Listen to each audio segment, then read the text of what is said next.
పుట్టించిన వాడను నేనే. అలాగే అలాగే యెషయా గ్రంథము 49వ అధ్యాయము 3వ వచనం. ఇశ్రాయేలు, నీవు నా సేవకుడవు, నీలో నన్ను మహిమపరచుకునేదను అని ఆయన నాతో చెప్పెను. చాలండి.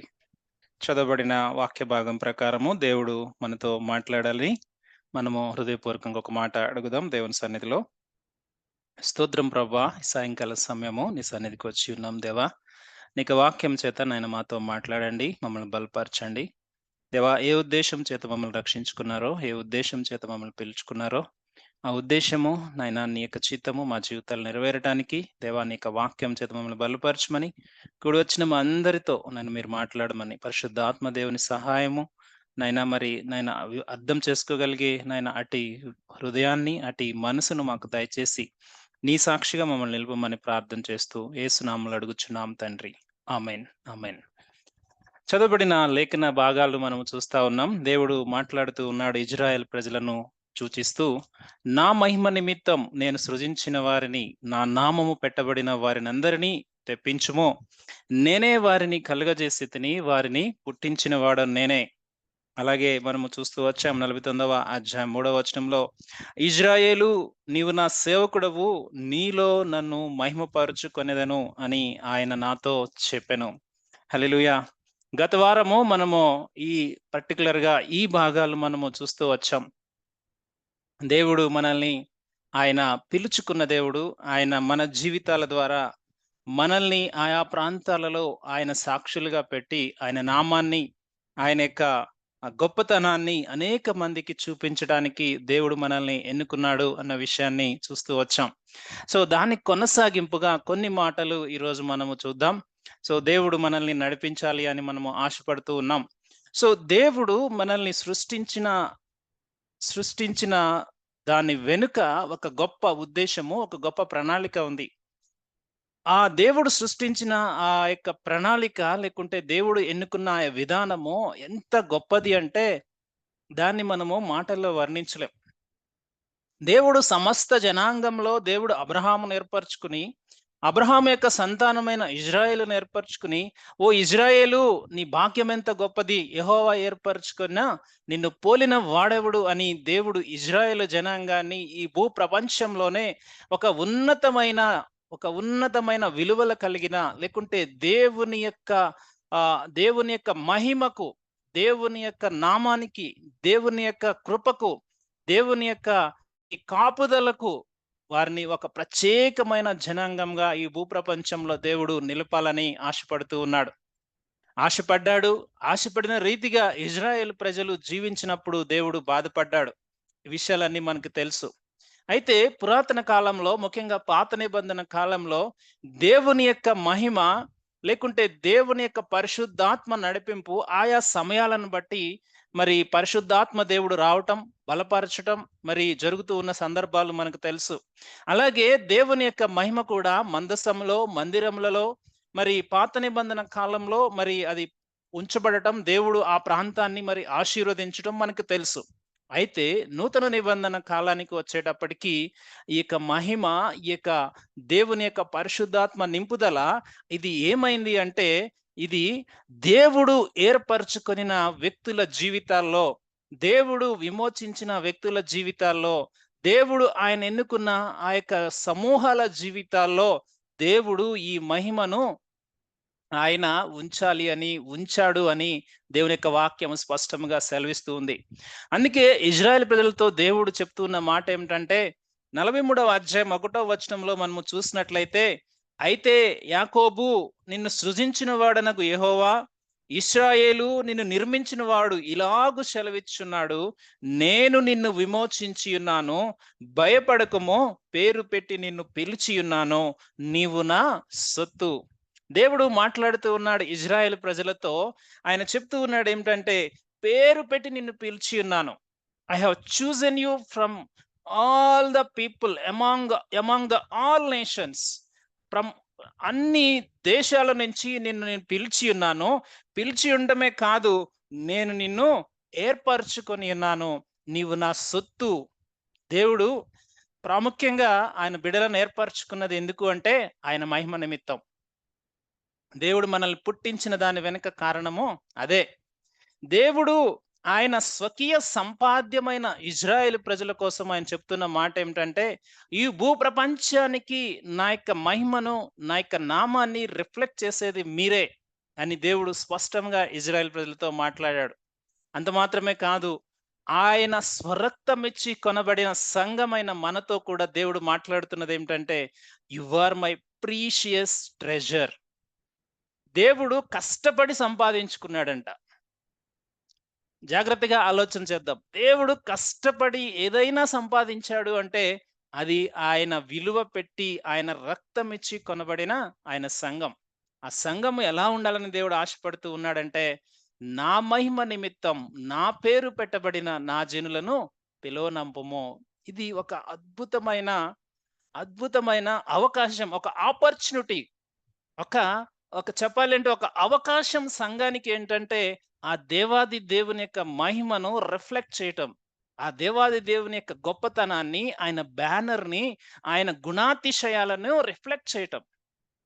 అందుకే పేతురు భక్తుడు చెప్తూ అంటాడు, ఏమంటాడో తెలుసా? చీకటిలో నుంచి తన ఆశ్చర్యకరమైన వెలుగులోనికి పిలిచిన సంఘము, ఆయన గుణాతిశయములను ప్రచురము చేయ నిమిత్తము రాజులైన యాజక సమూహాలుగా దేవుడు మిమ్మల్ని ఏర్పరచుకొని ఉన్నాడు. ఎంత అద్భుతమైన పిలుపండి ఇది. ఒక దేశానికి ప్రధానమంత్రి ఒక వ్యక్తిని పిలిచి, నువ్వు నా సొత్తు, లేకుంటే నువ్వు నా ఆఫీస్‌లో ఉండు అంటే, ఆ వ్యక్తి గురించి ఆ రోజు ప్రెస్ కాన్ఫరెన్స్‌లన్నీ కూడా రిఫ్లెక్ట్ చేస్తాయి. సో, ఒక్కసారి మన యొక్క పొజిషన్‌ని మనము ఇమాజిన్ చేసుకుంటే, it is the greater call. ఎంత గొప్ప కాల్ అంటే అది, దాన్ని మనము మాటల్లో వర్ణించలేం. చాలా సార్లు ఈ విషయాన్ని మనం మర్చిపోయి దేవుని యొక్క పిలుపుకు తగినట్లుగా మనము జీవించం. సో దేవుడు ఎప్పుడు కూడా ఈ లోకానికి మనల్ని ఎలా ఉంచాడు అంటే, ఒక సింబల్స్‌గా ఉంచాడు. ఒక సైన్‌గా ఉంచాడు. సో అందుకే మనం గత వారం చాలా విషయాలు చూసాం. కానీ చూసిన విషయాలు చాలా బ్రీఫ్‌గా చూసాం. ఈరోజు కొన్ని విషయాలు డీటెయిల్డ్‌గా వెళ్ళాలని నేను ఆశపడతా ఉన్నాను. ఎందుకంటే చాలా అద్భుతమైన మాటలు, దేవుని యొక్క మాటలు మనము ధ్యానం చేస్తా ఉన్నాం. మొదటి కొరింథీ పత్రిక 1వ అధ్యాయం 26వ వచనం ప్రకారం మనము చూసినప్పుడు అక్కడ రాయబడిన మాట, సహోదరులారా, ఆయన మిమ్మును పిలిచిన పిలుపును ఒక్కసారి చూడండి. ఈ లోక రీతిన జ్ఞానులను పిలవలేదు, గొప్పవారిని పిలవలేదు, లేకుంటే మేధావులను పిలవలేదు. ఇంకా ఏదైతే వాళ్ళు చెప్పుకుంటూ ఉన్నారో వాళ్ళెవ్వరిని పిలవలేదు. కానీ దేవుడు మనల్ని పిలిచాడు. ఒక్కసారి ఆ మాట చదువుదాం. మొదటి కొరింథీ పత్రిక 26 1వ అధ్యాయం 26, 27 వచనాలు ఒకసారి చదువుకుందామా? చదువుకుని ముందుకెళ్దాం. సహోదరులారా, మిమ్మల్ని పిలిచిన పిలుపును చూడుడి. మీలో హ్మ్. హ్మ్. లోకరీతిని జ్ఞానులైనను, గనులైనను, గొప్ప వంశం వారైనను అనేకులు పిలువబడలేదు గాని, ఏ శరీరియు దేవుని ఎదుట అతిశయింపకుండునట్లు జ్ఞానులను సిగ్గుపరచుటకు లోకంలో నుండి వేరే వారిని దేవుడు ఏర్పరచుకుని ఉన్నాడు. బలవంతులైన వారిని సిగ్గుపరచుటకు లోకంలో బలహీనులైన వారిని దేవుడు ఏర్పరచుకుని ఉన్నాడు. ఎన్నికైన వారిని వ్యర్థము చేయుటకు లోకంలో నీచులైన వారిని, తృణీకరింపబడిన వారిని, ఎన్నిక లేని వారిని దేవుడు ఏర్పరచుకుని ఉన్నాడు. చాలు చాలు. ఇక్కడ దేవుని యొక్క వాక్యము స్పష్టంగా సెలవిస్తూ ఉన్నది, సహోదరులారా, మిమ్మును పిలిచిన పిలుపును చూడుడి. దేవుడు మనల్ని పిలిచిన పిలుపు ఒక్కసారి గమనించండి, ఒక్కసారి ఆలోచించండి. దేవా, ఎందుకు నన్నే పిలిచావు? దేవా, నాలో ఏ గొప్పతనం ఉంది? నాలో ఏ మంచితనం ఉంది? నా యొక్క వంశం మంచిది కాదే? నా జీవితం మంచిది కాదే? లేకుంటే నేను నీ సన్నిధికి రావడానికి యోగ్యుడిని కాదే? అటువంటి వాడిని నన్ను పిలిచావా? అందుకే అంటున్నాడు పౌలు భక్తుడు ఇక్కడ, ఆయన మిమ్మల్ని పిలిచిన పిలుపును చూడుడి. ఆ పిలుపు ఎంత గొప్పది అంటే, ఆ పిలుపు ప్రకారము మనము ఎటువంటి వారి మధ్యలో ఉన్నామంట? మనము గొప్పవారి మధ్య, జ్ఞానుల మధ్య, ఎన్నికైన వారి మధ్య. అంటే వాళ్ళు పేరుంది, వాళ్ళకి జ్ఞానం ఉంది, వాళ్ళకి ధనం ఉంది, ఏదైనా ఉంది. కానీ వారికి దేవుడు లేడు. కానీ మనకున్నది ఏంటంటే, ఆ గొప్ప దేవుడున్నాడు. ఆ గొప్ప దేవుణ్ణి వారి మధ్య మనము రిఫ్లెక్ట్ చేయాలి. ఆ గొప్ప దేవుని యొక్క ప్రేమను, ఆ గొప్ప దేవుని యొక్క నామాన్ని వారి మధ్యలో మనము తీసుకువెళ్ళడానికి దేవుడు మనల్ని ఎన్నుకున్నాడంట. ఎందుకంటే ఆయన మహిమ నిమిత్తం మనము సృజించబడ్డాం. ఆయన నామము మనకివ్వబడింది. ఆ నామము ఎంత గొప్ప నామం అంటే అది అత్యున్నతమైన నామము. ఆ నామము ఎవ్వరికి ఇవ్వడానికి ఆయనకి ఇష్టపడడు. ఆయన మహిమను ఎవ్వరికి ఇవ్వడానికి ఆయన ఇష్టపడడు. కానీ ఆ మహిమను విడిచిన ఆ దేవుడు మన కొరకు ప్రాణం పెట్టి మనకు ఆ మహిమ ఇవ్వడానికి ఇష్టపడుతున్నాడు. ఒక్కసారి ఆలోచన చేయండి. అంత గొప్ప నామాన్ని పంచుకోవడానికి దేవుడు మన కోసం ఆయన ఇష్టపడుతూ ఉంటే, మనము ఆయన నామాన్ని నిలవబెట్టడానికి మనము ఎంత ప్రయాస పడతా ఉన్నాం. చాలా సార్లు మనం ఏం చేస్తామంటే, మనము దేవుని బిడ్డలమని చెప్పుకోవడానికి కూడా భయమేస్తది మనకి. లేకుంటే ఒక విధమైన బిడియం, వర్క్ చేస్తున్న ప్రాంతంలో, లేకుంటే పనికి వెళ్ళిన ప్రాంతంలో, బిజినెస్ చేస్తున్న ప్రాంతంలో, స్కూల్లో, ఆఫీస్‌లో, హాస్పిటల్స్‌లో నేను ఆయన బిడ్డనండి అని చెప్పుకోవడానికి చాలా సార్లు బిడియం, సిగ్గు. నేను అడుగుతాను ఒక మాట, ఈరోజు ఎవరి ముందైతే నువ్వు సిగ్గుపడుతున్నావో, ఆ వ్యక్తి రేపొద్దున మారిన తర్వాత, అయ్యో! నువ్వు దేవుని బిడ్డవని నాకు తెలీదే. నువ్వు ఆ రోజుల్లో ఎందుకలా నువ్వు బిడియం ఉన్నావు? ఎందుకలా సిగ్గుపడ్డావు? అని నిన్ను ప్రశ్నిస్తే ఏం సమాధానం చెప్తావు? ఈరోజు మనము ఆలోచన చేయాల్సిందేంటంటే, దేవుడు మనల్ని ఆయన మహిమ నిమిత్తం ఎన్నుకున్నాడు. దేవుడు ఆయన సంఘాన్ని ఇక్కడ ఇంతకు ముందు మనం చదువుకున్నాం. మొదటి పేతురు పత్రిక 1వ అధ్యాయం 9వ వచనం, 2వ అధ్యాయం 9వ వచనం ప్రకారం మనల్ని ఆయన పిలిచిన ఆ పిలుపు చీకటిలో నుంచి పిలిచి తన గుణాతిశయాలను ప్రచురం చేయటానికి, ఆయన నామాన్ని ప్రచురం చేయటానికి దేవుడు మనల్ని ఎన్నుకున్నాడు. కానీ మనం ఏం చేస్తామంటే, మనము ఎన్నో సార్లు మనము చెప్పకుండా సైలెంట్‌గా, లేకుంటే వాళ్ళకి తెలియకుండా మనము కొన్ని సంవత్సరాలు మనం అలా మెయింటైన్ చేస్తాం. చాలా సార్లు ఆఫీసెస్‌లో తెలీదు మనకి. మిగిలిన వారు బిలీవర్సో కాదో కూడా మనకు తెలీదు. ఎందుకు అంటే మనం చెప్పుకోవట్లేదు. ఎందుకంటే మనం మాట్లాడట్లేదు.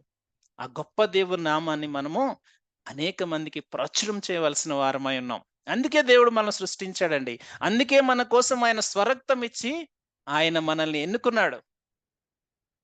ఈరోజు ఎన్ని పరిస్థితులైనా రావచ్చు గాక, కానీ దేవుడు మనల్ని కోరుకుంటున్నది ఒక్కటే, నా నామము నిమిత్తం, నా సొత్తుగా నేను ఏర్పరచుకున్న జనాంగాన్ని పిలవనంపుడి.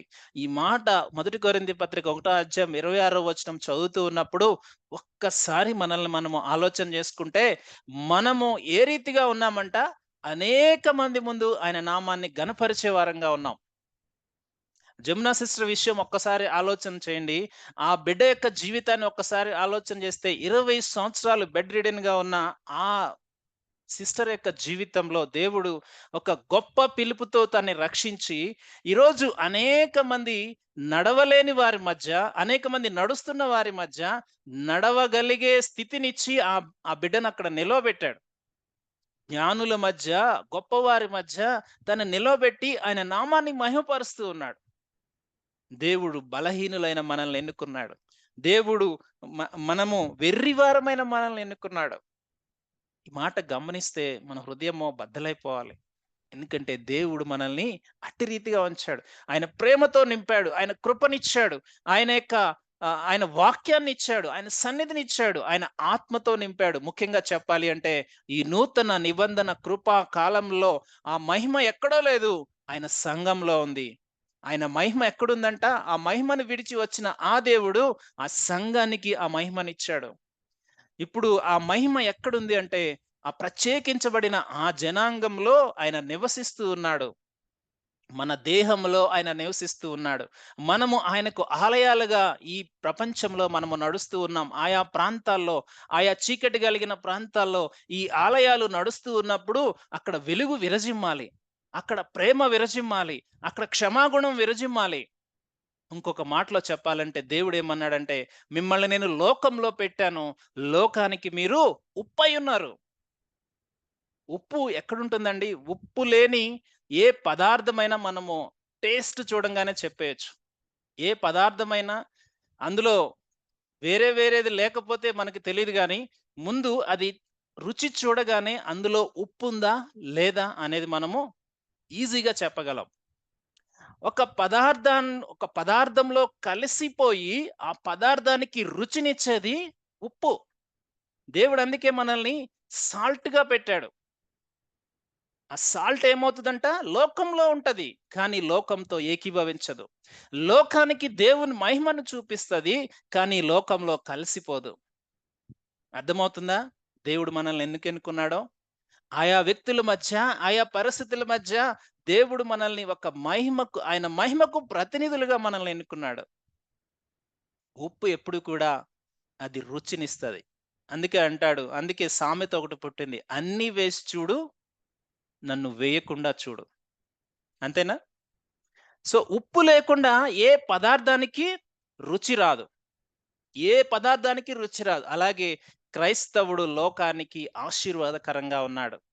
ఇంకొక మాటలో చెప్పాలంటే, ఈ లోకము చెడిపోకుండా, ఈ లోకము చెప్పాలంటే ఈ లోకము పాడైపోకుండా నిరంతరము విజ్ఞాపన చేసే క్రైస్తవుడు ఒక్కడు మాత్రమే క్రైస్తవుడు. ఉప్పు ఏ పదార్థాన్ని అది చెడిపోకుండా కాపాడుతుంది. అందుకే దేవుడు ఆయన సంఘాన్ని వెలుగుతోనూ ఉప్పుతోనూ పోల్చాడు. సో మనం ఎలా ఉండాలి? మనము ఇట్టి రీతి జీవితంలో మనం ఉండాలి. మనము ఆయన నామాన్ని, ఆయన ఘనతను, ఆయన గొప్పతనాన్ని, ఆ దేవుని యొక్క ఆ నామము, ఆ బ్యానర్ని మనము పట్టుకుని వెళ్తా ఉండాలి.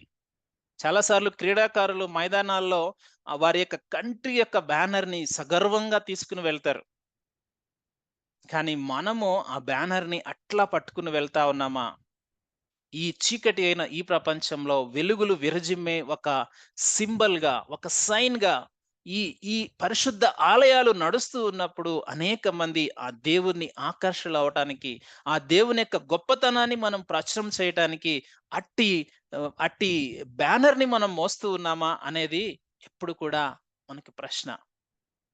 దేవుడు అందుకే సంఘము ద్వారా అన్యజనులలో ఆయన మహిమైశ్వర్యం ఏమిటో ప్రకటించాలని ఆయన ఇష్టపడుతూ ఉన్నాడు. దేవుడు హోప్స్ ఎవరి మీదైనా పెట్టుకున్నాడు అంటే అది ఆయన ఎన్నుకున్న సంఘము ద్వారా, ఆయన ఎంచుకున్న ఆ బృందము ద్వారా దేవుని యొక్క ఉద్దేశం నెరవేర్చబడాలని దేవుడు ఎప్పుడు ఇష్టపడతాడు. ఇజ్రాయెల్ ప్రజలు కూడా ఎర్ర సముద్రం దాటిన తర్వాత ఆ ధర్మశాస్త్రము నిబంధన ఇవ్వకముందు దేవుడు వారికి గుర్తు చేశాడు. ఓ ఇజ్రాయెల్ ప్రజలారా, మీరు నాకు స్వకీయ సంపాద్యం, మీరు నా సొత్తు, నా మాట విని ఎడల భూ ప్రపంచంలో నేను మిమ్మల్ని ప్రత్యేకంగా అనేక మందికి చూపిస్తాను అని చెప్పినప్పుడు ఇజ్రాయెల్ ప్రజలు దేవునితో నిబంధన చేశారు. వారు కూడా ఎస్ లార్డ్, నువ్వే చెప్తే అదే చేస్తామన్నారు.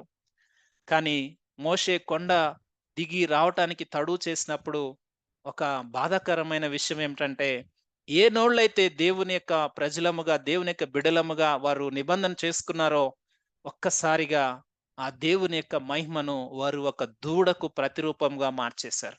ఎంత బాధాకరమైన విషయం! దేవుని యొక్క నామాన్ని, దేవుని యొక్క మహిమను ఒక భయంకరమైన ప్రకృతిలో ఒక బంగారము ద్వారా వారికి ఇష్టం వచ్చినట్టుగా ప్రతిమా రూపాన్ని సృష్టించారు. ఈరోజు చాలా సార్లు మనము దేవుని మహిమను రిఫ్లెక్ట్ చేసే మనము ఏం చేస్తూ ఉన్నామంటే అనేక మార్లు ఇటువంటి విగ్రహాలను మనము చేస్తూ ఉన్నాం. దేవునికి చెందవలసిన ఘనతను మనము లోకంలో ఉన్న వాటికి ఇస్తా ఉన్నాం. ఆ దూడతో వారు చెప్తూ ఉన్నారంట ఆ సమయంలో, ఓ దూడ, నీవే మమ్మల్ని రప్పించావు. దూడ రప్పించిందా? ఎంత బాధాకరమైన విషయం! ఆయన ప్రజలు, ఆయన బిడ్డలు ఆయన నామానికి ఘనత తేవాల్సింది పోయి ఆయనకు అవమానం తీసుకుని వస్తే దేవుడు అంటాడు, వీరి ద్వారానా నేను మహిమ పొందేది? వీరి ద్వారానా? దేవుని యొక్క కోపం కట్టలు తెంచుకుని భయంకరమైన రోషంతో మాట్లాడుతున్న మాట, మోషే చూడు, వాళ్ళు నీ ప్రజలు, ఇశ్రాయేలు ప్రజలు తప్పిపోయారయ్యా. ఇజ్రాయెల్ ప్రజలు తప్పిపోయారు. ఏ ప్రజల మీద అయితే నేను నమ్మకం పెట్టుకున్నానో వారు తప్పిపోయారయ్యా. దేవుడు ఈరోజు మనల్ని కోరుకుంటున్నది ఒక్కటే, ఆయన యొక్క నామాన్ని, ఆయన యొక్క నమ్మకానికి ఎటు రీతిగా మనము గనపరుస్తూ ఉన్నాం. మనము చాలాసార్లు తెలియకనే చేస్తూ ఉన్నాం. చాలాసార్లు లోకంతో మనము కలిసిపోతూ ఉన్నాం. ఇది బాధాకరమైన విషయం. ఆయన రక్తం చేత కొనబడిన బిడ్డలు లోకంతో కలుస్తూ ఉంటే ఒక పక్కన అపవాది ఆనందిస్తా ఉన్నాడు, ఒక పక్కన దేవుడు బాధపడుతూ ఉన్నాడు. మనము దేవుణ్ణి సంతోష పెట్టే వారంగా ఉన్నామా? అపవాదిని సంతోషపెట్టే వారంగా ఉన్నామా? ఏ సైనికుడు కూడా తన సైన్యాధిపతి చెప్పిందే చేస్తాడు. లోకంలో ఉన్న వారిని సంతోషపెట్టడానికి వాడు పనిచేయడు. చూడండి, మన దేశ సైనికుడు పాకిస్తాన్ కొరకు పనిచేస్తాడా? ఎందుకంటే పనిచేయడు. దేశమే మొదటిది. ఆయన రక్షణ, ఆయన నామంలో ఉన్న బిడ్డ ఆయన కొరకు పనిచేయాలా? లేకుంటే సాతాను కొరకు పనిచేయాలా? మనము చాలా సార్లు లోక మర్యాద కొరకు, లోకంలో మనుషుల మెప్పు కొరకు, లోకంలో వాళ్ళేమనుకుంటారో, వీళ్ళేమనుకుంటారో, నన్ను ఇంత తక్కువగా చూస్తారేమో, ఇంత ఇంత తక్కువ స్థితిని నాకు ఇస్తారేమో అన్న భయంతో ముందు వాళ్ళని సంతోషపెడతాం మనం. కానీ ఆయన బిడ్డలు అలాగ లేరండి. ఆయన ఆయన మాట విన్నవారు ఎప్పుడు కూడా అలాగ లేరు.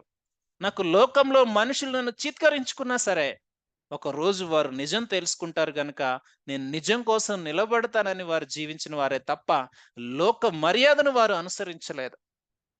లోక మర్యాదను వారు అనుసరించలేదు. ఈ లోకంలో ఉన్న పితృ పారంపర్య చర్యల వల్ల మనం విమోచించబడలేదు అని దేవుని యొక్క వాక్యం మనకి సెలవిస్తా ఉంది. పేతురు రాసిన పత్రికలో ఆ మాట అంటాడు. మనమేమి మన పితరులు చేసిన గొప్ప కార్యాల వలన, లేకుంటే ఆచారాల వలన, ఈ లోకంలో ఉన్న ఏ పద్ధతి వలన మనం విమోచించబడలేదు గాని ఆ గొర్రె పిల్ల అమూల్యమైన రక్తము చేత మనం విమోచించబడ్డాం. వెండి బంగారాల చేత కూడా విమోచించబడలేదు. కానీ మన దృష్టికోణం లోకంలోకి వెళ్ళినప్పుడు, ఒకవేళ మనము ప్రవర్తిస్తున్నట్టు యేసు ప్రభు వారు అక్కడ ప్రవర్తించేవారా? ఎప్పుడైనా మనం లోకంలోకి వెళ్ళినప్పుడు ఈ ప్రశ్న మనం వేసుకోవాలి. మిగిలిన వారి మధ్య మనము సిలువను ఎత్తుకుని మోసుకోవాల్సిన మనము సిలువను పక్కన పెట్టేసి వారితో కలిసిపోతా ఉన్నాం. ఇది దేవునికి అవమానం తెచ్చే ప్రక్రియ.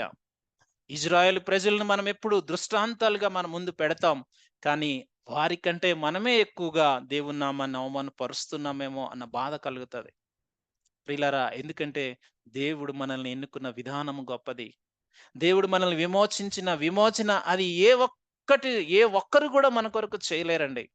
దేవుడు మన కొరకు చేశాడు. దేవుడు మనల్ని అట్టి రీతిగా ఉండాలని ఇష్టపడుతూ ఉన్నాడు. మనము ఉప్పుగానే ఉండాలి, మనం వెలుగుగానే ఉండాలి. అందుకే ఆనాడు శిష్యులు వారేం చేశారో తెలుసా?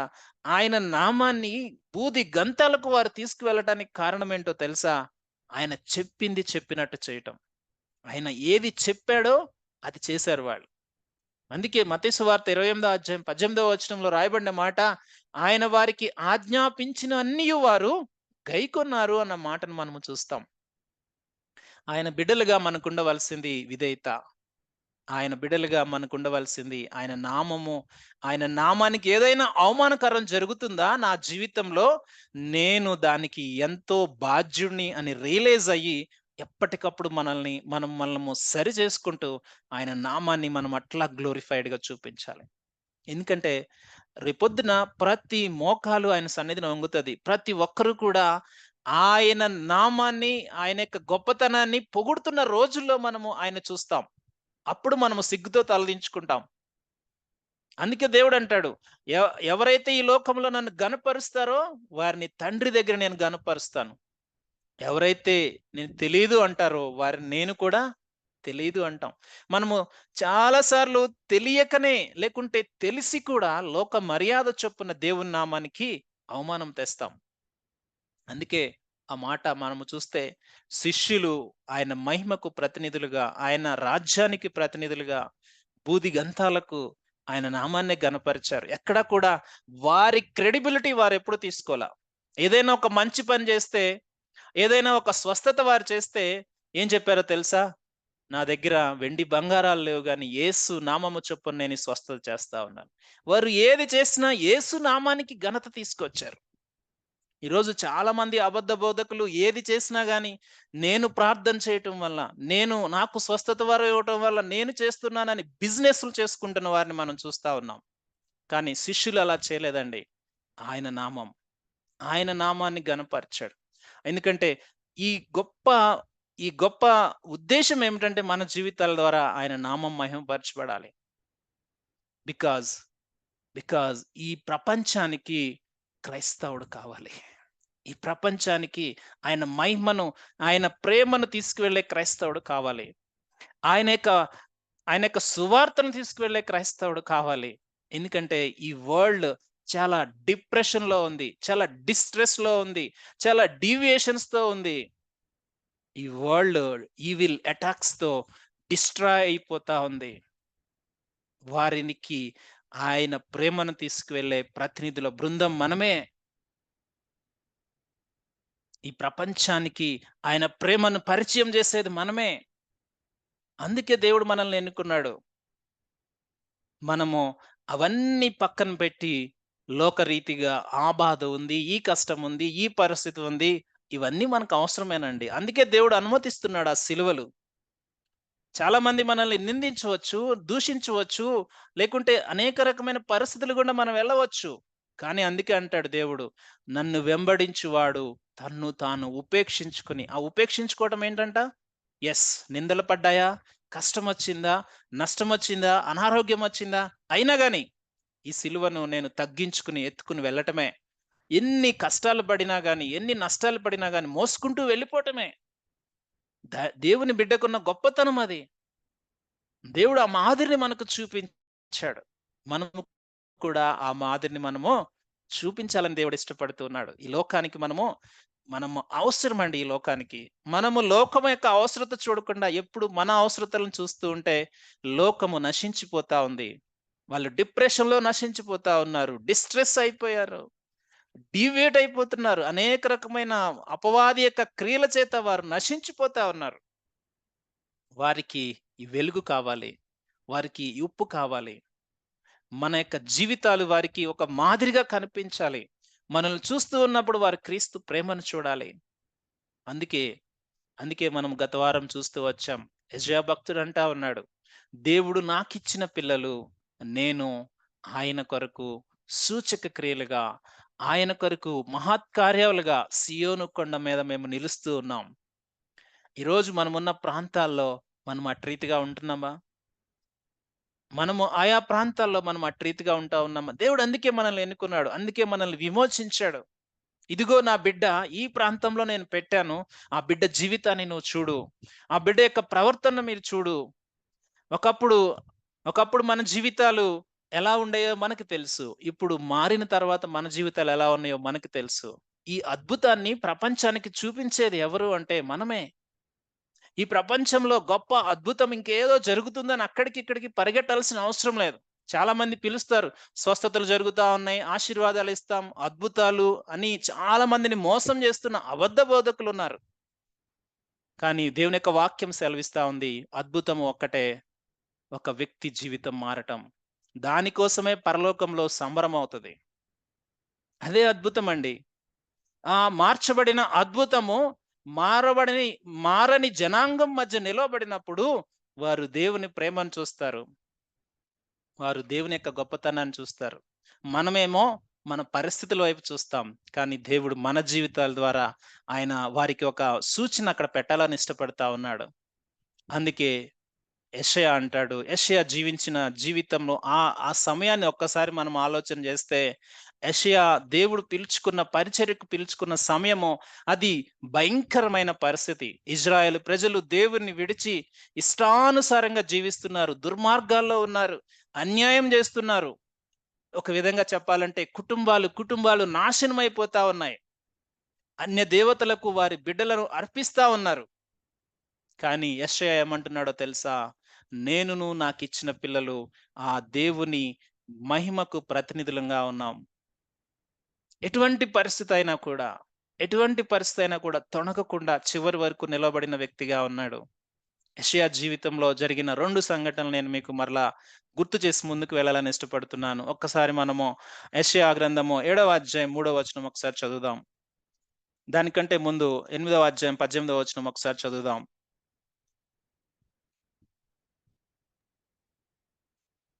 ఇదిగో నేనును యెహోవా నాకిచ్చిన పిల్లలను సియోను కొండ మీద నివసించు సైన్యములకు అధిపతి యెహోవా వలన సూచనలుగాను మహత్కార్యములుగాను ఇజ్రాయేలు మధ్య ఉన్నాము. చాలు. అలాగే 7వ అధ్యాయం 3వ వచనం ఒకసారి చదువుదాం. అప్పుడు యెహోవా యెషయాతో ఇలాగు సెలవిచ్చెను, ఆహోజును ఎదుర్కొనుటకు నీవును నీ కుమారుడైన షెయర్యాషుబును చాకిరేవు మార్గమున పైకోనేటి కాలువ వరకు పోయి అతనితో ఇలాగు చెప్పుము. చాలు చాలు. ఇక్కడ దేవుడు మాట్లాడుతూ ఉన్నాడు, యెషయా భక్తునితో మాట్లాడుతూ ఉన్నాడు ఏంటంటే, ఆహాజును ఎదుర్కొనుటకు నీవును నీ కుమారుడైన షహర్యాషూబును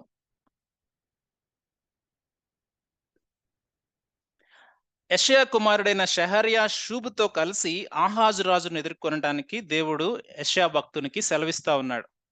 యెషయా పరిచర్య చేసిన రాజులు ఒక్కసారి మనము మొదటి అధ్యాయంలో చూస్తే అక్కడ రాయబడి ఉంటది. ఉజ్జియా, యోతాము, ఆహాజు, హిజ్కియా. ఈ 4 రాజుల కాలంలో యెషయా భక్తుడు దేవుని యొక్క పరిచర్యను చేశాడు. యెషయా భక్తుడు గొప్ప ప్రవక్త, యెషయా భక్తుడు గొప్ప దీర్ఘదర్శి. యెషయా భక్తుడు ద్వారా దేవుడు ఆయన బిడ్డలకు లేకుంటే భూ ప్రపంచానికి ఎన్నో ఎన్నో ప్రవచనాలు జరుగుతున్న కాలంలో, అప్పుడు జరుగుతున్న కాలంలో గాని, జరుగుతున్న కాలంలో గాని, మరి యేసుక్రీస్తు వారి గురించిన ప్రవచనాలు గాని, సంఘం యొక్క రీస్టోరేషన్ గాని, ఇజ్రాయెల్ ప్రజల యొక్క రీస్టోరేషన్ గాని, ఇలా చెప్పుకుంటూ పోతే ఒక మినీ బైబిల్ లాగా దేవుడు ఆయనకిచ్చిన వాక్యాలు మనము చూస్తాం. అద్భుతమైన పరిచర్య చేసి దేవుని కొరకు నిలబడిన వ్యక్తి. ఈ యెషయా భక్తుడు ఉజ్జియా అనే రాజు 52 సంవత్సరాలు ఇజ్రాయెల్ దేశాన్ని పరిపాలించాడు. ఉజ్జియా యొక్క కొడుకు యోతాము యొక్క కొడుకు ఆహాజు. ఇక్కడ ఆహాజు దగ్గరికి యెషయా యొక్క కుమారుడైన షహర్యాషూబు ఆహాజు దగ్గరికి దేవుడు పంపిస్తా ఉన్నాడు. పంపించేటప్పుడు దేవుడు చెప్తూ ఉన్న మాట ఏమిటంటే, యెషయా నీవు నీ కుమారుడు కలిసి ఆహాజును ఎదుర్కొనడానికి వెళ్ళాలి. దేవుడు ఎందుకు ఆయన కుమారుని ఎందుకు పంపిస్తున్నాడు అనేది మనం కొన్ని నిమిషాలు ఆలోచన చేద్దాం. ఇక్కడ ఆహాజు ఏ పరిస్థితుల్లో ఉన్నాడు అనేది కొంచెం మనం బ్యాక్గ్రౌండ్ లోకి వెళ్ళి మనం చూసినట్లయితే ఈ విషయాలన్నీ కూడా మరి 2వ దినవృత్తాంతాలు 28వ అధ్యాయము, 2వ రాజులు 16వ అధ్యాయంలో ఈ విషయాలు ఉంటాయి. ఆహాజు రాజు ఎటువంటి రాజు అంటే, ఆహాజు రాజు భయంకరమైన చెడుతనమును మరి జరిగించిన రాజుగా ఉన్నాడు. ఆహాజు రాజు దాదాపు 27 సంవత్సరాలు ఆయన పరిపాలన చేశాడు. అంతకుముందు ఉజ్జియా చేశాడు, తర్వాత యోతాము చేశాడు. సో తర్వాత వచ్చే అంటే ఉజ్జియా యొక్క మనముడైన ఆహాజు సమయంలో దేవుని యొక్క వాక్యము యెషయా భక్తునికి వచ్చి చెప్తున్న మాట ఏమిటి అంటే, ఆ సమయంలో మరి యూదా ప్రజలు భయంకరమైన థ్రెట్ ఎదుర్కొంటా ఉన్నారు. ఎవరి దగ్గర నుంచి అంటే, పక్కనున్న ఇజ్రాయెల్ దేశం నుంచి, అలాగే శత్రు దేశమైన సిరియా దేశం నుంచి 2 దేశాలు కలిసి వారి మీద అటాక్ చేయడానికి వచ్చాయి. 2 దేశాలు కలిసి వారి మీద అటాక్ చేయడానికి వచ్చాయి. అక్కడ రాయబడిన మాట మొదటి 2-3 వచనాలు మనము చూస్తే, యూదా రాజైన ఉజ్జియా మనవడు యోతాము కుమారుడైన ఆహాజు దినముల్లో సిరియా రాజైన రెజీనును, ఇజ్రాయెల్ రాజైన రెమల్యా కుమారుడైన షెకాహును యుద్ధము చేయవలనని యెరూషలేము మీదకి వచ్చిరి, కానీ అది వారి వలన కాకపోయెను. అప్పుడు సిరియనులు ఎఫ్రామీయులను తోడు చేసుకుని దావీదు వంశస్థులకు తెలియబడగా, గాలికి అడవి చెట్లు కదిలినట్లు వారి జనుల హృదయమును కదిలెను. మొట్టమొదటిగా వీరు ప్రయత్నం చేశారు. సిరియా, ఇజ్రాయెల్ దేశము యూదా మీదకి యుద్ధానికి వచ్చి కొంతవరకు వారు జయించగలిగారు. ఈ మాటలన్నీ కూడా 2వ దినవృత్తాంతాలు 28వ అధ్యాయంలో ఉంటాయి. కొంతవరకు జయించగలిగారు, కానీ వారు సంపూర్ణంగా రాలేకపోయారు. అయితే ఇజ్రాయెల్ ప్రజల్లో ఎఫ్రామీలు బలవంతులు. ఎఫ్రామీలు ఎప్పుడు కూడా యుద్ధంలో వారు ప్రావీణులైన వారు. వీరిని ఎప్పుడైతే ఇజ్రాయెల్ ప్రజలు జత కలిసి వస్తున్నారని తెలిసిందో, వీరి యొక్క పరిస్థితి ఎలా ఉండిందంటే, ఇంకా మా పరిస్థితి ఇంకా ఆల్మోస్ట్ అయిపోయింది, యూదా దేశం అనేది ఇంకా బొత్తిగా తుడిచివేయబడుతుంది, ఈ దేశం అనేది ఇంకా ఉండదు అన్న ఒక నిర్ణయానికి వారు వచ్చేసారు. ఆ నిర్ణయానికి వస్తున్న ఆ సమయంలో ఆహాజు రాజు ఏం చేస్తున్నాడు, సిరియా దేశం వచ్చింది, ఇజ్రాయెల్ దేశం నా మీదకి వచ్చింది, నేను వీళ్ళలో నశించిపోతాను, కాబట్టి నేను ఇప్పుడు అష్షూరు దేశ రాజు యొక్క సహాయాన్ని తీసుకుంటాను. ఉత్తరముగా ఉన్న అష్షూరు దేశపు రాజు యొక్క సహాయాన్ని నేను తీసుకుంటాను అని తను యెహోవా మందిరములో ఉన్న ఆ దేవుని యొక్క మందిరంలో ఉన్న బంగారాన్ని, వెండిని తీసుకుని బహుమానముగా పంపించడానికి సిద్ధమైపోతూ ఉన్నాడు. ఆ సమయంలో దేవుని యొక్క వాక్యము ఆహాజు దగ్గరికి యెషయా ద్వారా వచ్చింది. జాగ్రత్తగా ఆలకిద్దాం. యెషయా ద్వారా వచ్చి దేవుడు చెప్తున్నాడు యెషయాకి, యెషయా నీ కుమారుడైన షెహర్యా షూబు అనగా ఏ రెమనెంట్ షల్ రిటర్న్ అనగా శేషము మరలా శేషము తిరిగి వచ్చును, లేదా శేషము మిగిలియుండును. యూదారాజు భయపడిపోతా ఉన్నాడు. యూదారాజు అయిన అహాజు భయపడుతూ ఉండి ఎక్కడికి వెళ్తున్నాడంట? శత్రు దేశపు రాజు దగ్గరికి వెళ్తున్నాడు సహాయం కోసం. ఆ సమయంలో దేవుడు యెషయా భక్తుడి ద్వారా చెప్తున్న మాట ఏమిటంటే, నీవు నీ కుమారుడు వెళ్ళి ఆహాజు రాజును ఎదుర్కొని చెప్తున్నది ఏమిటంటే, అక్కడ చెప్పబడుతున్న మాట 4వ వచనంలో, భద్రము సుమి నిమ్మళించుము, పొగరాజుచున్న ఈ 2 కొరకంచు కొనలకు అనగా రెజీనుకును సిరియనులు రెమల్యా కుమారుడను అనువారి కోపాగ్నికి జడియకము, నీ గుండె నీయకము.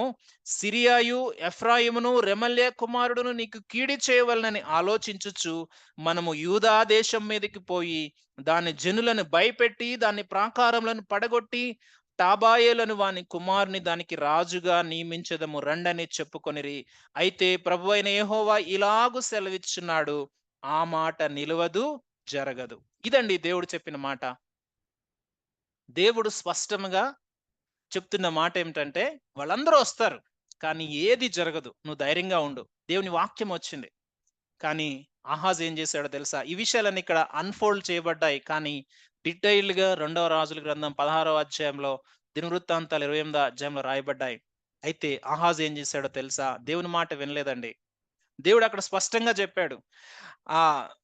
చూడండి 8వ వచనంలో, దమస్కు సిరియాకు రాజధాని, దమస్కుకు రెజీను రాజు, 65 సంవత్సరాలు కాకమునుపు ఎఫ్రాయిము జన్ము కాకుండా నాశనమగును. షోమ్రోను ఎఫ్రాయిమునకు రాజధాని, షోమ్రోనుకు రెమల్యా కుమారుడు రాజు. మీరు నమ్మకుండిన యెడల స్థిరపడక ఇందరు. దేవుడు స్పష్టంగా చెప్తున్నాడు. సిరియా ఉందా? దమస్కు. ఇజ్రాయేల్ ఉందా? షోమ్రోను. అవి 2 రాజధానులే. ఇవెంత స్థిరమో యూదా దేశానికి యెరూషలేము రాజధాని అంతే స్థిరము. అంటే దేవుడు ఏం చెప్తున్నాడంటే, ఏమీ జరగదు, నువ్వు భయపడవద్దు, నా మాట నమ్ము, నన్ను ఆశ్రయించు, నువ్వు దూర ప్రాంతానికి వెళ్ళొద్దు. దానికి సూచనగా యెషయా కుమారుడైన షెహర్యా షూబును తీసుకుని వెళ్ళమని చెప్తున్నాడు. అర్థమవుతుందా మనం మాట్లాడుకుంటున్న మాట? షెహర్యా షూబు అంటే శేషము నిలిచి ఉంటది. నువ్వు భయపడవద్దు ఆహాజు, నువ్వు వెళ్ళవద్దు అక్కడికి. అంటే మనోడు ఏం చేశాడంటే, దేవుని మందిరంలో ఉన్న ఆ యొక్క బంగారాన్ని, ఆ వస్తువులన్నిటిని తీసుకుని వెళ్ళి అషూర్ రాజుకి కానుక ఇచ్చి అషూర్ రాజు యొక్క సహాయాన్ని తీసుకోవడానికి వెళ్ళిపోయాడు. ఏమైందో తెలుసా? ఒక భయంకరమైన దినము యూదా దేశపు చరిత్రలో ఎప్పుడూ జరగనట్టుగా ఇజ్రాయేలు ప్రజలు సిరియన్లు కలిసి వచ్చి యెరూషలేం మీద దాడి చేసి దాదాపు 4 లక్షల మందిని ఒక్కరోజు హతం చేశారండి. 4 లక్షల మందిని ఒక్కరోజు. చరిత్రలో ఎప్పుడు జరగలేదు అంత ఘోరమైన పరిస్థితి. ఎవరి ద్వారా తెలుసా? ఇజ్రాయేలు ప్రజల ద్వారా, ఎఫ్రామీయుల ద్వారా దేవుడు చేశాడు. వాళ్ళందరినీ పట్టుకుని, చిన్న బిడ్డలను స్త్రీలను పట్టుకుని వాళ్ళు దాసులుగా పట్టుకుని వెళ్ళిపోయారు ఇజ్రాయేలు ప్రజలు యూదా వారిని. ఎంత భయానకమైన పరిస్థితి ఏర్పడిందంటే, వారు ఇంకా అసలు యూదా దేశం ఇంకా మిగలదు అన్న పరిస్థితిలోనికి వారు వెళ్ళిపోయారు. కానీ దీని వెనక కారణం ఏంటో తెలుసా? ఆహాజు దేవుని మాట వినకుండా ముందుకు వెళ్ళిపోవటం. దేవుడు స్పష్టంగా సూచించాడు. దేవుడు యెషయాతో చెప్తున్న మాట ఏమిటంటే, నీ కుమారుణ్ణి తీసుకుని వెళ్ళి చూపించు, యూదా దేశం నిలుస్తుంది, నువ్వు భయపడవద్దు. 2 రాజ్యాలు నీ మీదకి వస్తున్నాయి, అవి పొగ తీసుకువస్తున్నాయే కానీ అవి మండవు, నేను ఆపుతాను అని దేవుడు స్పష్టంగా చెప్పాడు. కానీ ఈ ఆహాజు, చెడు నడతను నడిచిన ఈ ఆహాజు రాజు దేవుని మాటను నమ్మకుండా ముందుకు వెళ్ళిపోయాడు, ప్రమాదాన్ని తెచ్చుకున్నాడు. ఏ అష్షూరు రాజు చేతి సహాయానికి వెళ్ళాడో అదే అష్షూరు దేశానికి ఈ రాజ్యము అప్పగించబడుతుందని దేవుడు స్పష్టంగా చెప్పాడు. ఇంకొక విషయం చెప్పాలి అంటే, ఆహాజు తన కుమారులను అన్య దేవతల ముందు, మెలెకు అనే దేవత ముందు అగ్నిగుండంలో తన కుమారులను దహించి వేశాడు. ఒక దేవుని సంతతికి చెందిన ఒక వ్యక్తి, ఒక ఇజ్రాయేలు లేకుంటే దేవుడు ఏర్పరచుకున్న ఒక వ్యక్తి ఎవరిని గణపరచటానికి తన బిడ్డలను ఇచ్చాడో ఒక్కసారి ఆలోచన చేద్దాం. యెషయా అంటాడు, ఇదిగో నేను కనిపెట్టుకుని ఉంటాను, దేవుడు నాకిచ్చిన కుమారులు, నా జీవితం ఇదిగో సూచనగా ఉంటది. ఓ ఇజ్రాయేలు ప్రజలారా, ఓ యూదా ప్రజలారా, మీరు ఎవరు నమ్ముకుంటారో మాకు తెలియదు, కానీ నేనైతే నా దేవుడిని నమ్ముతున్నాను అని అక్కడ సవాలు చేసి నిలబడ్డాడు. నేను చెప్పబోయే పాయింట్ ఏంటంటే, దేవుడు ఆయనకిచ్చిన కుమారులను ఒక సూచనలుగా వాడుకుంటా ఉన్నాడు. దేవుడు మనకిచ్చిన బిడ్డలను, మనకిచ్చిన సంతానాన్ని ఒక మహిమకు ప్రతినిధులుగా ఆయన వాడుకోవడానికి ఇష్టపడుతున్నాడు. అబ్రహాముతో అంటాడు, అబ్రహాముకిచ్చిన పిల్లలను ఆయన దేవుని యొక్క ఆజ్ఞలను, దేవుని యొక్క విధులను బోధించడానికి ఇష్టపడ్డాడు. అందుకే అబ్రహాము యొక్క సంతానము ఆశీర్వదించబడింది. కానీ ఇజ్రాయేలీలు ఆ మాట నిలుపుకోలేకపోయారు. ఈ ఆహాజు భయంకరమైన చెడు నడతను నడిచిన రాజుగా చరిత్రలో నిలిచిపోయాడు. అప్పటికి యెషయా అడుగుతాడు, దేవుడు నిన్ను ఒక సూచన అడగమంటున్నాడంటే నేను దేవుణ్ణి శోధించను అంటూ ఉన్నాడు. ఈ రాజు అన్య దేశానికి వెళ్ళి మధ్యలో వెళ్తూ ఉన్న మార్గాల్లో ఫిలిస్తీ దేశంలో దమస్కులో ఒక బలిపీఠం కనపడిందంట. ఆ బలిపీఠం యొక్క నమూనాన్ని దారి మధ్యలోనే అక్కడున్న ప్రవక్తకు పంపించినప్పుడు ఈ రాజు ఆ పర్యటన ముగించుకుని రాకముందే దేవుని యొక్క మందిరంలో బలిపీఠం తీసేసి ఈ బలిపీఠం పెట్టి భయంకరమైన చెడు నడతను నడిచిన రాజుగా ఉన్నాడు. ఈ రాజు నడుస్తున్న రాజ్య సమయంలో దేవుడు యెషయా భక్తుడు చెప్తున్నాడు ఏమిటంటే, నీ కుమారుని తీసుకుని వెళ్ళి చూపించు, శేషము నిలిచి ఉంటది. ఆహాజు, శేషము నిలిచి ఉంటది. నువ్వు ఎవరిని వెంబడిస్తున్నావు? నువ్వు ఎవరి సంతానము? నువ్వు దావీదు సంతానంలో ఉన్నావు. నేను ఇచ్చిన నిబంధనని నిలుపుతాను. నువ్వు అన్య జనుల వైపు నువ్వు వెళ్ళటానికి వీల్లేదు. రోజు చాలా సార్లు మనము వెంబడిస్తున్నది కూడా ఇదే. ఆయన సంతానం అని తెలుసు, ఆయన మన కొరకు విమోచన పెట్టాడని మనము తెలుసు, కానీ మన పద్ధతులన్నీ కూడా లోకరీతిగా ఉంటాయి. మనము మన బిడ్డలు ఆయన ప్రతినిధులుగా కనపడము. చాలా సార్లు లోకంలో ఏదైనా ఒక ఆచారం ఉందంటే దాన్ని వెంబడించేస్తాం. లోకంలో ఏదైనా ఎక్కడైనా పోతున్నారంటే దాన్ని వెంబడించడానికి ఇష్టపడతాం. దేవుడు అట్రీతిగా మనల్ని ఎన్నుకోలేదు. యెషయా చెప్తున్నాడు, ఇదిగో నేను నాకు ఇచ్చిన పిల్లలు ఆయన కొరకు ప్రతినిధులంగా ఉంటాం. సో ఈ మాట చెప్తున్నాడు. దేవుడు మరలా సూచన అడగమన్నా కూడా సూచన అడగలేదు, కానీ దేవుడే ఒక సూచన ఇచ్చాడు. తర్వాత దేవుడు యెషయా భక్తుడు చెప్తుంది ఏంటంటే, యెషయా ఇప్పుడు నువ్వేం చేస్తావంటే, నువ్వు మరలా ఒక బిడ్డను నా కోసం కనాలయ్యా. ఏంటి దేవా? అప్పటికే బహుశా యెషయా జీవితాన్ని మనము చూస్తే ఉజ్జియా చనిపోయినప్పుడు యవనస్తుడిగా ఉన్నాడండి. తర్వాత యోతాము 20 సంవత్సరాలు 27 సంవత్సరాలు దాదాపు తను పరిపాలించాడు. ఇక్కడ మరి ఆహాజు దినముల్లో అప్పటికే ఒక కుమారుని కలిగి ఉన్నాడు అనుకుందాం. కానీ దేవుడు అంటా ఉన్నాడు, కుటుంబ పరిస్థితి ఏమో మనకు తెలియదు, కానీ దేవుడు అంటున్నాడు, యెషయా నా కొరకు ఒక కుమారుని నువ్వు కనాలయ్యా. ఏంటి దేవా, ఈ సమయంలో ఈ వయసులో నేను కుమారుని కనాలా? అవును. ఎందుకు కనాలో తెలుసా? ఈ కుమారుని కని నువ్వేం పేరు పెడతావంటే 8వ అధ్యాయం 1వ వచనంలో మనం చూస్తాం. చూడండి, దేవుని కొరకు జీవించడం అంటే, ఆయన మహిమ కొరకు జీవించడం అంటే, మనం ఏదో అనుకుంటాం, ఆదివారం వెళ్ళి ఆరాధన చేయటం, మధ్యాహ్నం వచ్చి బైబిల్ చదువుకోవటం, సాయంత్రం ప్రేయర్ చేసుకుని పడుకోవటం, ఇది కాదండి. జీవితాన్ని చూపించాలి దేవుని కొరకు. వారు ప్రవక్తలు అట్టి రీతిగా వారు నిలిచారు కాబట్టి వారు ఎప్పటికీ కూడా దేవుని నామాన్ని మహిమపరిచారు. యెషయా చెప్తున్నాడు, యెషయాకి దేవుడు ఏం చెప్తున్నాడో తెలుసా? మరియు యెహోవా 8వ అధ్యాయం 1వ వచనం, మరియు యెహోవా నీవు గొప్ప పలకను తీసుకుని, ఏం పలక తీసుకోవాలంట? గొప్ప పలక తీసుకుని దాని మీద ఏం రాయాలి? Maher Shalal Hash Baz. ఈ పేరు బైబిల్ గ్రంథంలో పెద్ద పేరు ఇది. ఈ పేరు యొక్క అర్థం ఏంటో తెలుసా? త్వరితముగా దోపుడగును, ఆతురముగా కొట్టబడును. దేనివల్ల ఈ దేవుడు ఈ సూచన ఇస్తా ఉన్నాడు? ఆ ఆహాజు రాజును దేవుడు హెచ్చరించిన, యెషయా తన కుమారుని తీసుకుని వెళ్ళి చెప్పిన వినని కారణాన్ని బట్టి దేవుడు మరలా ఇంకొక సూచనగా ఒక కుమారుని కని ఆ కుమారుడికి పేరు పెట్టాలంట. నా నిమిత్తము నమ్మకమైన సాక్ష్యము పలుకుటకు యాజకుడైన ఉరియాయను ఎబర్యాకును కుమారుడైన జకర్యాను సాక్షులుగా పెట్టిన నాతో చెప్పగా, నేను ప్రవక్త యొద్దకు పోతిని. ఆమె గర్భవతి అయి కుమారుని కనగా యెహోవా అతనికి మహే షాలాల్ హాష్బాజ్ అని పేరు పెట్టుము.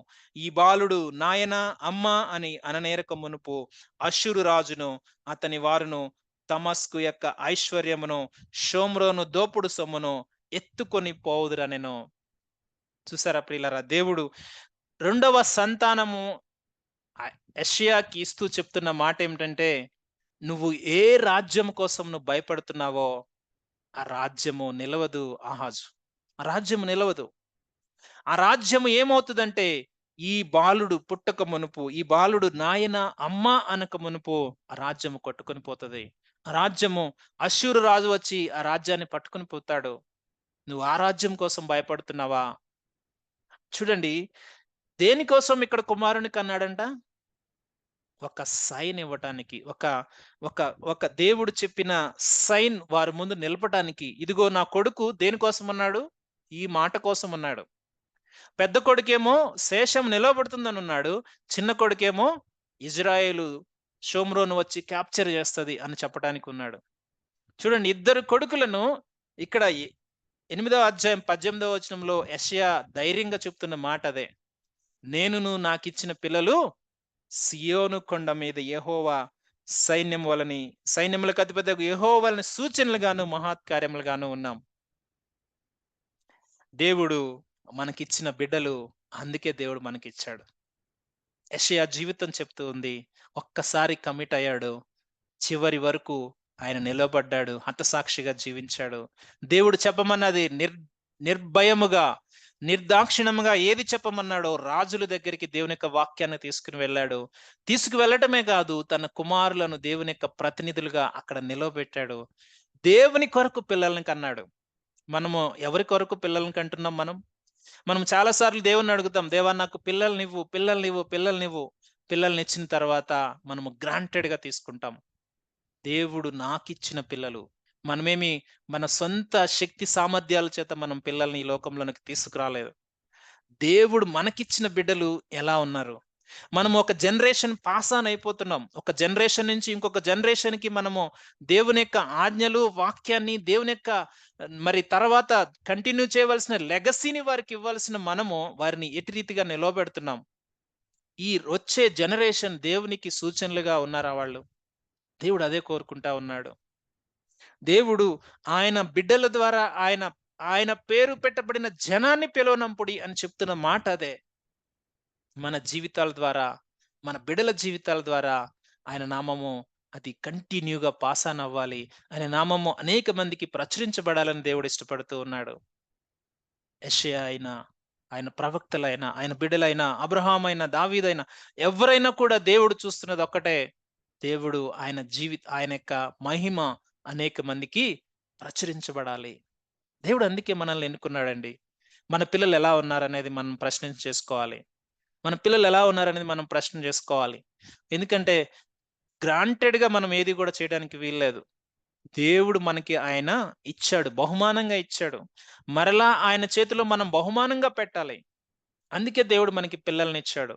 యెషయా చెప్పబోతున్న మాట వెనుక అంత అర్థం ఉన్నది. దాని వెనుక యెహోషువ చెప్తాడు, నేను నా కుటుంబం దేవుని సేవిస్తాం. సేవించటం అంటే పాటలు పాడటం కాదు. సేవించటం అంటే కేవలం నలుగురు మధ్యలో ప్రార్థన చేయటం కాదు. జీవితాన్ని దేవుని కొరకు ఇవ్వటం. సేవ అనేది జీవితాన్ని సజీవయాగంగా దేవునికి ఇవ్వటం. ఆ మాట మనం ఏదో అక్షరాల రూపంలో చూస్తాం. లేదంటే సూచనలుగా, మహత్కార్యాలుగా ఉండటం అంటే సిలువ గుర్తులు వేసుకుని తిరగటం కాదు, లేకుంటే తెల్ల వస్త్రాలు వేసుకుని తిరగటం కాదు. మన జీవితం అట్లా కనపడాలి. ఆ గొప్ప దేవుని నామాన్ని పెట్టుకున్న ఈ జీవితాలు ఎలా ఉండాలి అంటే ఆ పరిశుద్ధ నామాన్ని గణపరచాలి. అందుకే పరలోక ప్రార్థన దేవుడు మనకి నేర్పించేది అదే. 2వ మాటలో ఆయన నామము పరిశుద్ధపరచబడును గాక, నీ నామము పరిశుద్ధపరచబడును గాక అని దేవుడు మన జీవితాల ద్వారా ఆయన ఆశిస్తూ ఉన్నాడు. ఆయన నామం పరిశుద్ధ నామమే. ఆయన నామము అత్యున్నతమైన నామమే. ఆయన నామము గొప్ప నామమే. కానీ నీ జీవితం ద్వారా ఆయన నామము అపవిత్రపరచబడతా ఉందా? నీ బిడ్డల జీవితం ద్వారా ఆయన నామము అగౌరవపరచబడతా ఉందా? లేకుంటే ఆయన నామము తలెత్తుకునేలాగా ఉందా మీ జీవితాలు అనేది దేవుడు మనతో ఈరోజు మాట్లాడుతూ ఉన్నాడు. ఎందుకంటే ఈ ప్రపంచం మొత్తంలో ఇంత మందికి లేని రక్షణ, ఇంత మందికి లేని భాగ్యము దేవుడు ఇజ్రాయేలు ప్రజలతో ఆ నిబంధనలో మనల్ని ఎందుకు వారసులుగా చేశాడు? ఒక్కసారి ఆలోచన చేస్తే మన హృదయం బద్దలైపోవాలి. దేవుడు మనల్ని ఎన్నుకున్న దాని వెనుక గొప్ప ప్రణాళిక ఉంది. ఆయన పిలుచుకున్నాడు ఆయన కోసం మనల్ని. ఆయన గుణాతిశయాలను, ఆయన నామాన్ని ప్రచురం చేయటానికి. ఏ కష్టం వచ్చినా కేతారు చేయవలసిన అవసరం లేదు. అందుకే అంటాడు, క్రైస్తవునికి కష్టాలు అధికంగా వస్తాయంట. ఎందుకో తెలుసా? ఆయన నామాన్ని ఇంకా ప్రచురం చేయటానికి. ఆ వచ్చే కష్టాల ద్వారా, నిందల ద్వారా, ఆ జీవితం ద్వారా అనేక మంది ఈ దేవుని నామాన్ని గణపరచడానికి ఆయన బిడ్డల జీవితాల్లోనే ఆయన అనుమతిస్తాడు. అబ్రహాము జీవితంలో ఎందుకు అనుమతించాడు? ఆయన నిలబడటం ద్వారా భూ ప్రపంచమంతా ఆశీర్వదించబడాలి. యోబు జీవితంలో ఎందుకు అనుమతించాడు? యోబు నిలబడటం ద్వారా ఈరోజు అనేక మంది యోబును చూసి ఓర్పు తెచ్చుకుని ఒక సూచనగా వాళ్ళని పెట్టాడండి. దేవుడు కొంతమంది జీవితాల్లో ఆయన శ్రమలనిస్తున్నది అందుకే. వారు నిలబడుట ద్వారా ఆ నామము గణపరచబడుతుంది. శిష్యులు నిలబడుట ద్వారా బూది గంతాలకు ఆయన పరిచర్య వెళ్ళింది. కొంతమంది ప్రవక్తలను దేవుడు పిల్లలను కని ఆయన నామము కొరకు, ఆయన పరిచర్య కొరకు ఒక గుర్తుగా నిలవబెట్టాడు. కొంతమంది ప్రవక్తలను నువ్వు పిల్లలే కనొద్దయ్యా అని చెప్పాడు. నువ్వు పెళ్ళే చేసుకోవద్దయ్యా అని చెప్పాడు. ఇదేంటండి దేవుడు ఇలా చెప్తాడు, నేను పెళ్లి చేసుకోవద్దా? మనమైతే ఎన్ని కంప్లైంట్స్ చేస్తామో, కానీ దేవుడు చెప్పినట్టుగా చేసిన ప్రవక్తలు ఉన్నారు. నువ్వు 3 సంవత్సరాలు బట్టలు లేకుండా, లేకుంటే పై వస్త్రాన్ని తీసివేసి తిరుగు యెషయా అంటే ఎందుకు? వేరే దేశానికి జరగబోయేది, ఎక్కడో ఉన్న దేశానికి జరగబోయే కీడు గురించి యెషయాకి దేవుడు చెప్తున్నప్పుడు యెషయా ఏమంటాడు? నేను చెయ్యను అనలేదు, నాకు అవమానం వస్తుంది అనలేదు, నాకు నింద వస్తుంది అనలేదు. దేవుడు చెప్పినట్టు మేడ మీద 3 సంవత్సరాలు తిరిగాడంట. మనము చిన్న మాటకు విధేయత చూపించడానికి ఎంత కష్టపడిపోతాం. మన జీవితాల ద్వారా దేవుని నామము ఎట్లా మహిమపరచబడుతుంది? మనము సిలువను ఎత్తుకోవడానికి కష్టపడిపోతాం. దేవుడు మనల్ని ఒక పరిశుద్ధ ఆలయముగా ఈ ప్రాంతాల్లో పెట్టాడన్న విషయాన్ని మర్చిపోవద్దు. ఇర్మియాతో అంటాడు, ఇర్మియా నువ్వు పెళ్ళే చేసుకోవద్దయ్యా. అవునా దేవా? అవునా? అలాగే ప్రభువా, నేను అలాగే జీవిస్తాను నీ కొరకు. ఇర్మియా కోసము వచ్చే వారం మనం ధ్యానం చేద్దాం. యెషయా భక్తుడి జీవితంలో మనం చూస్తా ఉన్నాం, తనకిచ్చిన బిడలు దేవుని నామ మహిమ ఘనత కొరకు నిలవబెట్టిన వ్యక్తిగా ఉన్నాడు. మనం ఈరోజు ఒక ఆలోచన చేద్దాం. మన పిల్లలు ఎట్లా మనము రిఫ్లెక్ట్ చేస్తున్నాం? మన పిల్లల్ని ఎలా మనము సమాజంలో రిఫ్లెక్ట్ చేస్తా ఉన్నాం? మన పిల్లలను చూస్తూ ఉన్నప్పుడు వారు సమాజంలో అన్య ఆచారాల వైపు, అన్య పద్ధతుల వైపు తిరిగే పిల్లలుగా మనము నిలబెడుతున్నామా? లేకుంటే దేవుడు మనకిచ్చిన పిల్లలను దేవుని యొక్క మహిమ కొరకు మనం నిలబడుతున్నామా? అబ్రహామును దేవుడు నమ్మాడు, సమూయేలును దేవుడు నమ్మాడు, యెషయాని దేవుడు నమ్మాడు. ఈరోజు మనల్ని నమ్ముతున్నాడా? దేవుడు మనకిచ్చిన బిడ్డలు మనము దేవుని కొరకు నిలుపుతున్నామా? మన జీవితాలు ఎలా ఉన్నాయి? మన పిల్లల జీవితాలు ఎలా ఉన్నాయి? మనము విమోచించబడిన వారము, మనము వెలపెట్టి కొనబడిన వారము. నా మాటలు ముగిస్తా ఉన్నాను. దేవుడు మనల్ని పిలిచాడు. దేవుడు మనల్ని పరిశుద్ధ ఆలయాలుగా ఆయా ప్రాంతాల్లో పెట్టాడు. ఈ మాటలు మనకి కష్టంగా అనిపించవచ్చు, కానీ మన జీవితానికి, మన యొక్క విశ్వాస జీవితానికి, లేకుంటే మన కుటుంబ జీవితానికి ఎంతో అవసరమైన మాటలు. ఆయన పిలిచాడు, ఆ పిలుపు గొప్పది. ఆ దేవాది దేవుడు నిన్ను నన్ను పేరు పెట్టి పిలిచాడు, పిలుపు గొప్పది. ఆ దేవాది దేవుడు నిన్ను నన్ను ఆయన మహిమ కొరకు ఈ లోకానికి ఉప్పుగా, వెలుగుగా ఉండమన్నాడు, అది గొప్పది. దేవుడు మనకి ఆయన సువార్తనిచ్చాడు, ఆయన గుణాతిశయాలను ప్రచురించమన్నాడు, అది గొప్ప పిలుపు. దేవుడు మనకి పిల్లల్నిచ్చాడు, ఆయన కొరకు నిలపమన్నాడు, ఇది గొప్పది. ఈ విషయాల్లో మనం ఎలా ఉన్నాం ఒక్కసారి ఆలోచన చేసుకుందాం. మరి ఒక్కసారి ఈ వాక్యము ఎందుకు మనము ఆలోచన చేస్తూ ఉన్నామంటే, ఇది చాలా ప్రాముఖ్యమైనది, మన జీవితాలకు చాలా విలువైనది. ఈ పిలుపును మనం మర్చిపోవద్దు. ఆ గొప్ప దేవుని పిలుపు ఎట్టి రీతిగా గౌరవిస్తా ఉన్నాం ఒక్కసారి ఆలోచన చేసుకుందాం. యెషయా వలె మన జీవితాలు ఉన్నాయా? అబ్రహాం వలె మన జీవితాలు ఉన్నాయా? యోబు వలె మన జీవితాలు ఉన్నాయా? సమూయేలు వలె మన జీవితాలు ఉన్నాయా? మనం కేవలం మాదిరి అని చెప్పుకుంటూ మనము దుర్మార్గపు జీవితాల్లో ఉంటే దేవుడు ఈరోజు మరి ఒక్కసారి గుర్తు చేస్తున్నాడు, నేను నిన్ను కన్నాను, నేను నిన్ను విమోచించాను, నీకు బిడ్డలనిచ్చాను. ఈరోజు నువ్వు సాతానుతో కలుస్తావా? ఈరోజు శత్రువుతో నువ్వు కలుస్తావా? లేకుంటే నా కొరకు నువ్వు రోషంగా జీవిస్తావా? ఇదిగో దేవా నేనున్నాను అని యెషయా చెప్పాడు, రోషంగా నిలబడ్డాడు. చివరి వరకు చనిపోతున్న చంపబడుతున్న రంపముతో నిలువుగా కోస్తున్నా గాని ఒక్కటే చెప్పాడు, ఇదిగో ఇదిగో ఆయన కొరకు నేను కనిపెట్టుచున్నాను, ఆయన కొరకు నేను కనిపెట్టుచున్నాను. What a wonderful faith it is. మనకి ఈ ఫెయిత్ కావాలండి. దేవుడు కోరుకుంటున్నది ఈ ఫెయితే. మాటలు కాదు, క్రియలు కావాలి. దేవునికి కావాల్సింది క్రియలతో కూడిన జీవితం. వ్యర్థముగా పేరు పెట్టుకుని ఆయన నామాన్ని అగౌరవపరిచే జీవితాలు మన జీవితంలో ఉండకుండా దేవుడు ఈ రోజు నుంచి మనల్ని సమూలంగా ఆయన కొరకు నిలవబెట్టును గాక. పరిశుద్ధాత్మ దేవుని ఆ యొక్క నింపుదల మన జీవితాల్లో ఉంటూ ఒక సజీవ ఆలయాలుగా అనేక ప్రాంతాల్లో ఆయన నామాన్ని గణపరిచే సాక్షులముగా మనం ముందుముగాక. దేవుడు మనల్ని అటు రీతిగా ఆశీర్వదించును గాక. నా మాటలు ముగిస్తూ ఉన్నాను. ప్రార్థన చేసుకుందాం. తల్ల వంచినట్లయితే కళ్ళు మూసుకుందాం, ప్రార్థన చేసుకుందాం.